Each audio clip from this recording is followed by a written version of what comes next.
But in the comments and in the description, as always, we've got a clip now for Buckcherry. The song is Hellbound, which happens to be the title of the album as well. So we're going to have some fun talking about this one. This is much more our traditional wheelhouse. But let's get to tonight's main event, which is Buckcherry, Hellbound, 10 tracks, 36 minutes, the ninth studio album of the American band, released June 2021 by Earache Records. Produced by Marty Fredrickson. 3 singles have so far been released, including the title track and So Hot. This is the band's first album with guitarist Billy Rowe. There you go, Nikki. More known for his work in Jet Boy after the departure of Ken Rundgren in 2020. So that was a little while ago in that regard. But how did you go with this one? I was not a fan, to be honest. No? Okay. To be perfectly honest. I thought the songs were there, right? Yeah. If you strip everything down and cut off, I thought the songs were there, the songwriting was there. But when it came to a total end product, for me, this just felt like defanged easy listening masquerading as hard rock. Wow, okay. Like, I felt it was very for me, like I've heard a few Buckcherry albums, and I think they've done some very good albums. Having said that, I thought this one was very much tailored towards American rock radio and just throwing 12 tracks at the wall and see which ones get played. Mm-hmm. Okay. And I did not get much out of it because of that. Okay. All right. Now, as I said, I thought there were some good tracks on here. I think 54321 is a good track. I thought Hellbound was a good track. But once, when I say good track, I mean the bass is there. There's a good riff there. There's a good melody there. There's everything that. But once you put it through the machine and it gets, let's put this kind of tone with it. Let's have this kind of tone. Let's have this kind of production with it. Let's have this kind of glitz and gloss on top of it. Not too much distortion. Mm. We can't move the speakers too much because we don't want to offend the mums in Kansas. Okay, now let's play it. Okay. It's a bit Nickelback for mine. Oh, okay. Yeah, and so for that reason, I was not a fan. Like I said, it's a bit too much. Like, if you're into the Nickelback radio rock era, probably gonna dig this a lot. But for me, I think this was a little bit vanilla. Okay. Wasn't bad. Like I said, there's some good stuff on here, but I need a little bit more. Yeah. I need a little bit more. Chili on this one. So yeah, 5 out of 10. Yeah. Not bad, but again, it's a Nickelback record. Okay. So what do you think? Because you enjoyed the Josh Todd and the Conflict album, didn't you? We all loved that one. Yeah. So what do you think are the biggest differences between that and this? I can't remember the Josh Todd. When did we review that? I'll send you a link so you can go and check out the album. You can take it as a question on notice for next time around. Yeah, no, Josh Todd and the Conflict, we loved it. It had a more urban grind sort of feel to it. It did feel more visceral. Whereas this one feels... That's it. Like, as you can see from the review of the last album, I just want to feel something. Yeah. I don't like, and I'll say it's the same thing I've got with like glam bands, right? The difference between glam bands that I'll listen to and glam bands that I won't listen to is I want to have some kind of aggression. Yep. I want you to attack your instruments a little bit. I want to hear you move the speakers a little bit. Yeah. You can't. I don't think you can play rock and roll and play it safe. Yeah. No, I agree. I don't want to listen to the Eagles. I want to listen to dangerous rock and roll.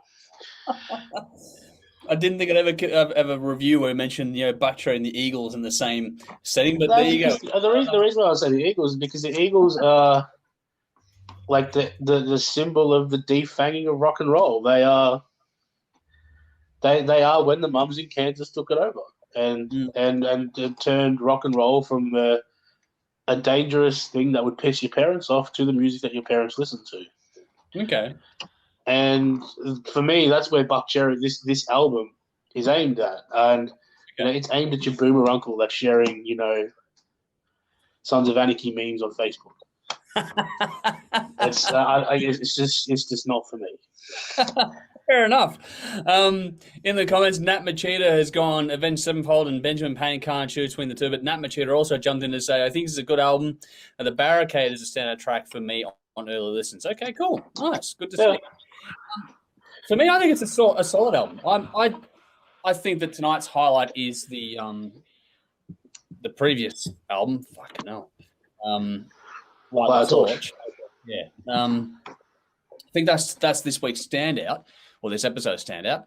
But this one's a solid record. I enjoyed it. But again, I'm probably more of a fan of this music because, you know, you mentioned Nickelback. I like Nickelback. You don't.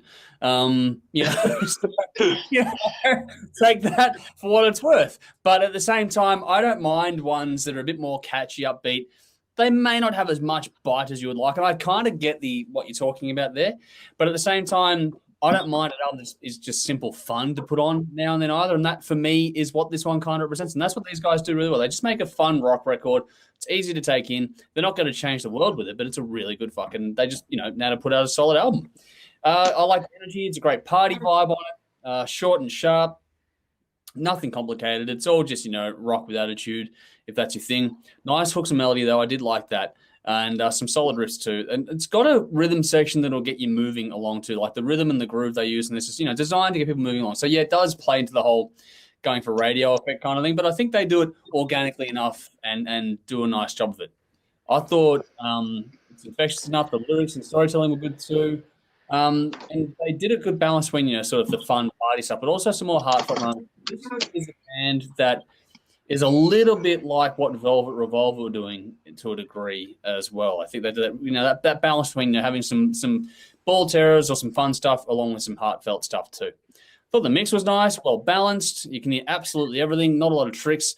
But it does shift a bit from song to song. I had a note here, Junk, that track Junk, that highlights everything about the mix that I liked. There are other ones though where it felt just a touch thin. So I wanted to hear the mix that was applied to Junk. If that was applied to the whole record, that'd make this have a lot more oomph if they did it that way. So I think there was a bit missed there because it didn't quite. Oomph is definitely missing. Hey, that's what we want. Oomph. Yeah, and I felt like the mix at times was a bit thin and didn't help that along either. So maybe that was an issue there as well. But I thought, I don't know. Overall, it's good. It's not a bad mix. So you can hear absolutely everything, but you wanted it to kick a bit. It didn't move the speakers that much, apart from a few tracks here and there. In the mix context, I like the songs. Just would have liked to hear a bit more kick in it. The album flow was just right. Good performances on this. Like, this band are good at what they do. They know what they're doing by now. And they're not reinventing anything with this release, but they do what they do very well, and that's release solid album after solid album. There's another one to add to that collection. Growing catalogue of their stuff that I enjoy. I think that I like how on this one, the last sort of three tracks have a few points of difference in there as well, which makes it easy to go back to the repeat listen kind of things too. Look, if you're a fan of this band, this will make you happy. If you're not a fan, this will not change your mind. And that's about where it's going to be. So this is just the band playing to what they want to do with their fan base now. They're not trying to grow it beyond where it is now. It is what it is with an album like this. And I think they do a very good job. I gave it an 8 out of 10. Junk, So Hot, and No More Lies were my standouts on this one.